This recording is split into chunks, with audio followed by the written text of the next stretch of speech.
Il en vient de sa survie en tant que dirigeant du football. Évidemment qu'il va chercher à réagir. Je pense que la situation est compliquée puisque à ce stade, on a des instances du sport, la FIFA en l'occurrence, qui joue plus ou moins sa survie. C'est-à-dire que ces instances doivent se transformer, se réformer et changer de gouvernance. Et c'est plus l'institution qui est en jeu que le parcours d'un individu. Alors quand on est au niveau de l'individu lui-même, oui, il y a matière à réagir. Mais jusqu'ici, on a pu voir que les instances avaient des réflexes de survie qui allaient à l'encontre de l'instruction du dossier, du moins pour les défenseurs de Michel Platini. Vous êtes surpris par cette décision? Non, non, mais pas parce que Michel Platini serait fautif ou pas. Non, parce qu'il est important pour les instances du sport et du football en particulier, plus ou moins de redorer leur blason. Donc, Voilà, de montrer qu'elle donne un grand coup de balai? exactement. Il y a la pression, grosse Et pression. donc là, vous pouvez être au milieu de cette situation et être victime ou d'un effet collatéral, j'oserais dire. La réalité des choses, c'est que la FIFA a enclenché ces réformes.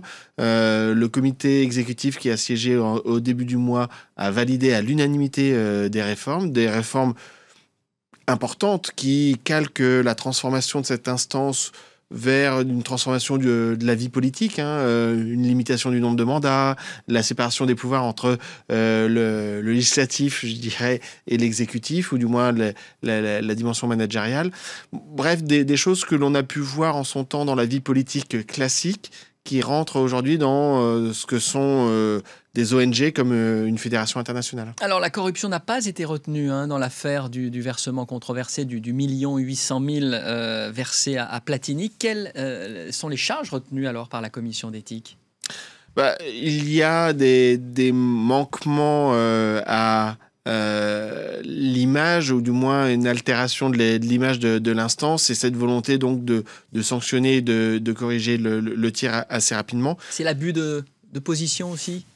Il y a effectivement un sujet d'abus de position, il y a un sujet aussi de modalité de contractualisation, du moins d'absence de contractualisation. Oui, c'était verbal. Et pourtant, on avait cette fameuse note qui avait été révélée par le JDD. Oui, mais de l'existence. Je pense que là, moi, je ne suis pas l'expert du fond, donc je n'irai pas sur ce terrain-là. Je pense qu'il y a ce que l'on peut reprocher d'une façon générale, et on peut défendre, et les avocats de Michel Platini le feront certainement mieux que moi d'ailleurs. Mais au-delà de cela, il y a cette volonté des instances de dire on reprend les choses en main et on nettoie, ou on tourne la page, et on repart d'une page vierge.